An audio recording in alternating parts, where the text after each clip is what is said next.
If you've been scrolling through endless listings, comparing specs, and still feel stuck wondering which outdoor fridge actually fits your backyard setup, you're not alone. I've been there, staring at the same three-digit numbers and trying to guess if a stainless steel box will survive a summer heat wave or a winter freeze. Link is in the description if you want to check the product details on Amazon. In this video, I'm going to walk through the Bull Outdoor Products 13700 Series II, the one that's been getting a solid 4.4-star average from a handful of real owners, and help you decide whether it really clears the fog for your outdoor kitchen. First off, let's talk about the kind of situation where an outdoor refrigerator actually matters. Imagine you're hosting a weekend barbecue. The grill is humming, the kids are running around, and you keep reaching for that six-pack of cold beer or a pitcher of lemonade. A regular indoor fridge just won't cut it because you'd have to keep opening the kitchen door, letting warm air in and losing efficiency. That's where a dedicated outdoor unit shines. It stays outside, stays cold, and keeps the party flowing. The Bull 13700 is designed for exactly that scenario, and also for the more low-key use case of a poolside snack station where you want frozen treats within arm's reach without trekking into the house. Now, who should actually consider buying this model? If you already have an outdoor kitchen island or a built-in cabinet space where a 4.9 cubic foot fridge would slot in, you're a prime candidate. The unit is built with 304 stainless steel, the same alloy you see on commercial kitchen equipment, so it resists rust, corrosion, and the occasional splash of salt water if you live near the coast. It also carries EDL, DOE, and CE certifications, which means it's been tested for energy efficiency and for withstanding the temperature swings you'll see from summer to winter.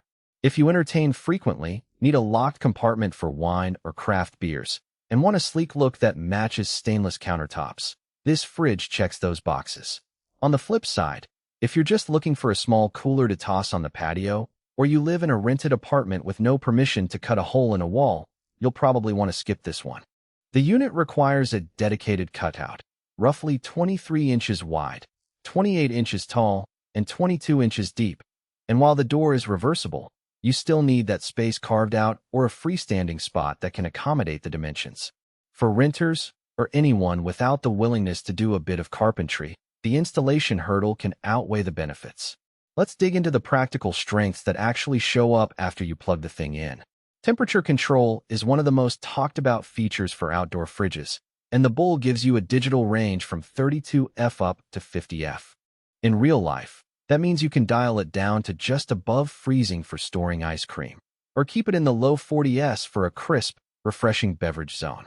The internal and external fans are vented front to back, which helps keep the condenser away from direct sunlight and prevents the unit from overheating on scorching days. I've read users mention that the fans stay quiet enough that you don't notice them over conversation, which is a subtle but important comfort factor when the fridge sits right next to your dining table. The reversible door is another convenience that's easy to overlook until you need it.